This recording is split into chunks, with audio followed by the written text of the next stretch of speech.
let's talk about DC fandom.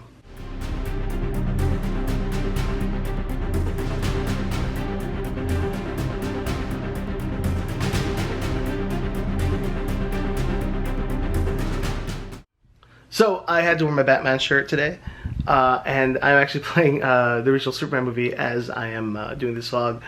I want to talk about DC fandom and how excited I am for all the stuff that I saw. I basically waited a week because I want to watch all the content and watch the trailers again. I want to read up on them and kind of do a lot of research and then kind of delve and just kind of vomit all this stuff out for you guys. But yeah, I'm super excited about the DC stuff. I love all comics and pop culture. You know, there's not just one team over the other. The way I see it, imagine going to like a really nice omakase style sushi dinner, and omakase is basically chef's choice. Like the chef is, you're in the chef's hand, you talk to him a little bit, and he'd be like, let me take you on this culinary journey. And I've been having this culinary journey with DC and Marvel for the last since they've been making movies, and that's what I'm comparing it to. So basically with Marvel, they're just giving me things I love, and Marvel's had an unstable record from the 90s and 2000s until the MCU. And DC, kind of opposite. They were kind of killing the game with the original Superman, Batman. They also had the Nolan Batman series. They're making leaps and bounds in films. Actually, Marvel's trying to catch up to DC. I'll be very honest, I am not a fan of the DCEU. There are things I like about them, but overall, as a film series, it's just been disappointing after disappointing, as well as the DC Universe television shows like Teen Titans. I can go on about how much I dislike those series, and even shows I like the Flash and Arrow. They've kind of I've lost interest. You know, I love DC. I've read a lot of the comic books up. Actually, my top tier favorite books are DC, like Kingdom Come, Dark Knight Returns, Flashpoint. You know, these are like great DC epic stories, and it just sucks to see them kind of just disavowed in movie form or done or butchered. You know, there are a whole lot of things about the DCEU that upsets me, but the things I like, I really like Jason Momoa as Aquaman. Even though he's not accurate at all, I still enjoy him as Aquaman. I really love the Shazam movie. You know, Wonder Woman's it's a good movie. You know, there are things I like about the DCEU, but like all together in these pieces, I'm not really enjoying it. You know, like what the chef's feeding me at this omakase, it's not mixing well. It's like, why is there a hot dog in my sushi? You know, like these weird things, combinations that just aren't working for me. But let's get into the trailers and things that I really loved and things I'm excited for and rumors I think. And starting with that, I'm going to talk about Robert Pattinson as the Batman. First of all, I really didn't like the costume at first, because the first pictures of the costume I saw was a stuntman. He didn't have the cape, these big bulky shoulder pads. They looked like hockey pads. What's the difference between you and me? I'm not wearing hockey pads. And which is the fun joke for the Nolan films. And I wasn't down with the militarized pants. I didn't like it. This trailer, I gotta tell you, this costume is becoming one of my favorites. The cowl I'm still kind of iffy about. I think this whole costume only works with the cape and collar, because back when it was just militarized, it looked like he's like a combat Batman G.I. Joe. That's what it looked like. I mean, the armor was really cool, but the pants, and I still don't like the gauntlets. I'm not big on the gauntlets. I give him like real gauntlets. I want to see real gauntlets. I love how the cape squares off his shoulders. Maybe it's because of the shoulder pads, but when he has a cape on, it really gives him this like angular, you know, kind of shoulder, which I really like. But yeah, I wasn't anti Rob Pattinson. I'm actually really excited about Rob Pattinson. It's kind of cool to see a leaner Batman, because it's his second year. So this is Batman. Basically kind of still learning the ropes, you know, and young. I believe he's about the same age that when Bale got the role. He's only in his early 30s. But he definitely looks a younger than any other Batman that's been around. But he has a great sharp chin, you know. It's not a square jaw. It's actually more animal-like, which I think really works for this Batman. And when they announced the Batman and it was Rob Pattinson, I was like, oh, I kind of thought, like, you know, he looks like the leaner Batman from the Batman cartoon series in the 2005, I believe.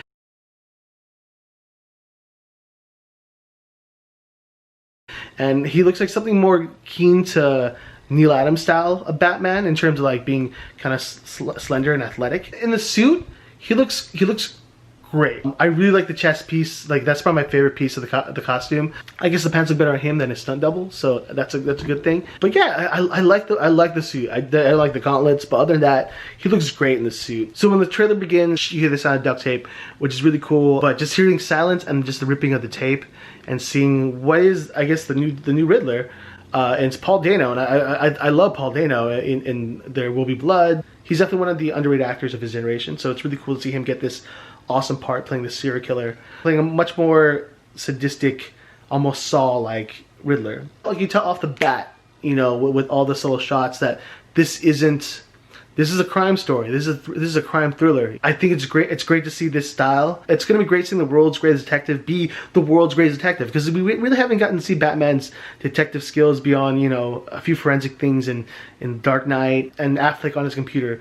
But the thing that upsets me about Affleck's Batman is, like, he had a vision, you know, like rather than, I feel like Batman's much more of a logical person. He would do the research, and that would conclude his evidence, not just, I saw the Flash, you know, like those kind of things are kind of weird to me. To me, it reminds me of Seven. You know, it has this eerie crime thriller. This Batman, when entering amongst the cops, he looks around, he's cautious.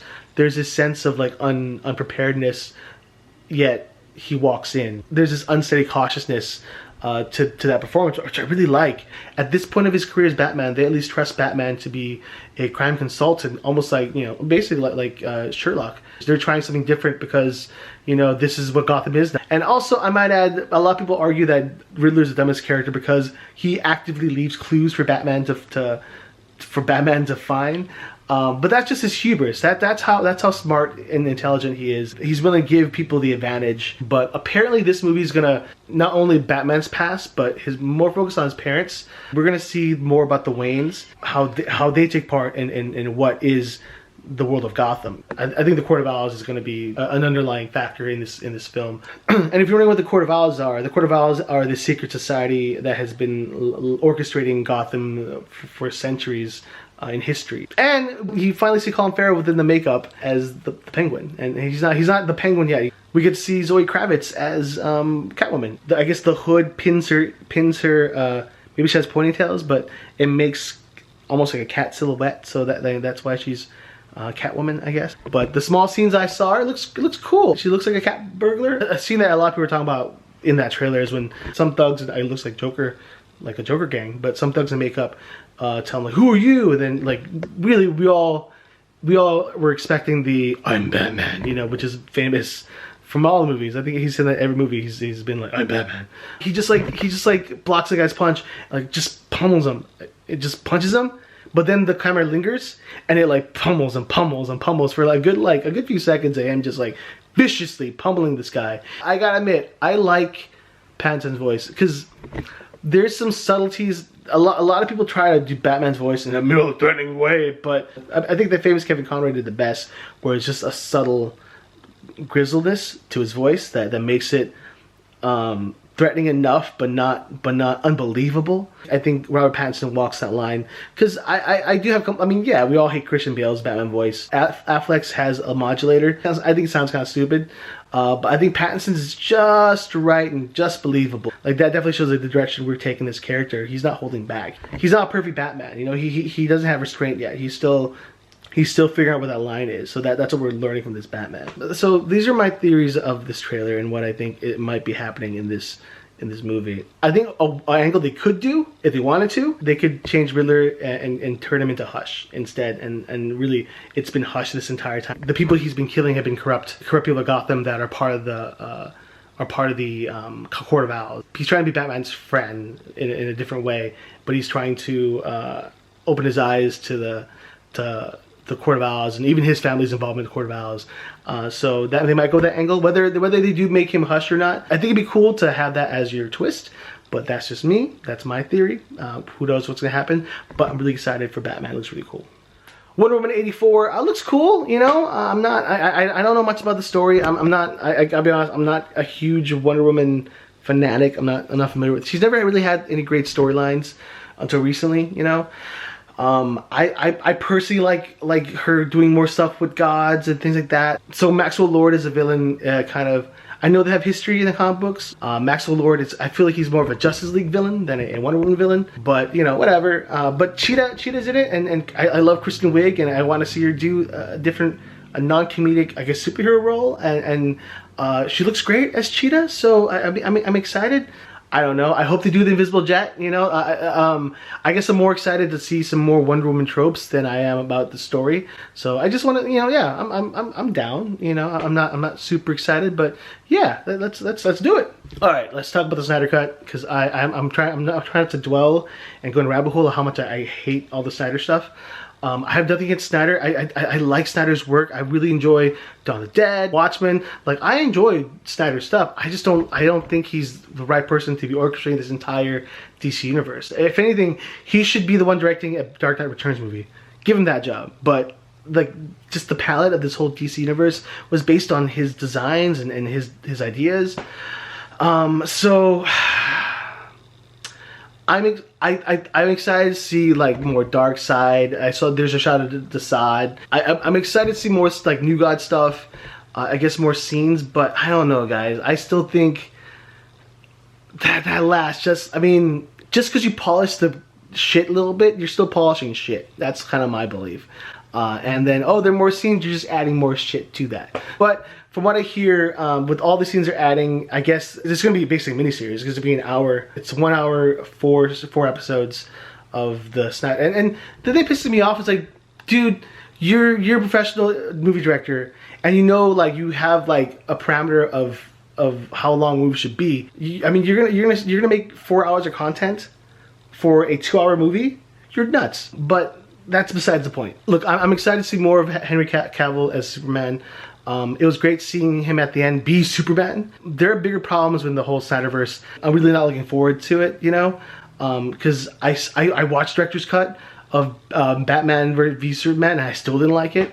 And it sucks. I love DC, and I love the Justice League, and there's so many great Justice League stories, and to see it kind of just dismantled, to be rushed out, to just give you everything you want. All these characters deserve to be. We all deserve to like see why we care about them before you take them to the stakes you take them to by Justice League. I mean, it's great to have more scenes with Cyborg. I'm hoping that like they play on more of like him not understanding his technology because it's being part motherboard or mother box. I don't think it's gonna save it, in my opinion. I'm still gonna watch it because I have HBO. I'm not looking forward to it. So I wish I could say better things about Justice League, but I just don't like it. I'm sorry. I have such a bad taste of all the Snyder films that like anything Snyder does DC, I'm like, I guess. I'm not on the Snyder Cut bandwagon, so that's not me. But I just hope that they embrace the multiverse, which I think is what they're doing, which leads us to our next movie. All this over Flash, I'm excited. They announced that they're going to have Michael Keaton. They're going to have Ben Affleck. So it's like, you want Batman, you're getting two. And I always argue like, enough Batman, let's give characters their own story, but like, hey, bring in Batman. But if you're doing Flashpoint, and like the more they like, we're gonna bring in Jeffrey Dean Morgan, you know, to play Bruce's dad, who possibly might be the Flashpoint Batman, who knows. Because I love that story, so it's cool to see that. You know, I want to see it. I want to see Mike King come back as Batman. Like, that's fucking awesome. Especially maybe if they lead that into a possible Batman Beyond movie. Who knows? But I guess I like the idea of DC embracing their multiverse with I guess with the Flash. But I want to see definitive Flash origin. You know, I feel like we should give him his due and see why his life is so important before we mess it up with the Flashpoint. You know, so we didn't get to see that. We didn't get to see why or how hard it was to grow up without his mother. I feel like we need to care about these characters before we put them through these drastic life-changing events rather than reboot everything. But, you know, Flashpoint's a great story. If it's done well in movie form, great. But it's basically it's just a big reset button for DC. So hey, why not? But I think it'll totally open up the multiverse. They already opened the multiverse. He made a cameo in the Flash Infinite Crisis. So I mean, if this is all leading up to a big Infinite Crisis event, cool. I hope we get there. I hope DC can do it.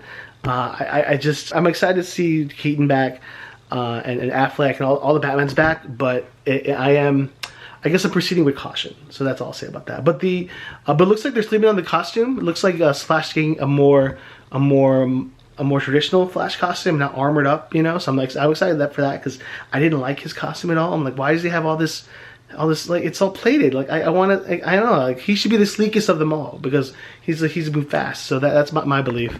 And my only complaint about DC FANDOME, I wish they would announce something about Superman. But yeah, that is all I have to say about DC FANDOME. I'm excited for all the new stuff coming out and the new direction of these movies and things. So what do you guys think? Do you guys want me to do some more like movie news and things like that, like more pop culture? Because I'll do it because I do love this stuff. But yeah, I'm excited for DC FANDOME. I can't wait to see Rob Pattinson. I'm more excited about Batman. I am super excited to see Rob Pattinson as Batman. After that trailer, I'm down. I'll take my money now. I can't wait. I can't wait to get out of quarantine and watch Batman. But yeah, it was a good convention. There are a lot of good news and a lot of good things coming for DC. So I'm really excited. They're going in a very certain direction and they're just going with it and fixing all the problems they had before. So I'm optimistic. Hope it's gonna be good. What do you guys think? What are you excited for? Put the comments below, like, all that stuff. You let me know. I don't, you know, like, I want to know what you guys want. So please tell me. But thanks for watching, guys. I'll see you next vlog. Stay safe. Peace.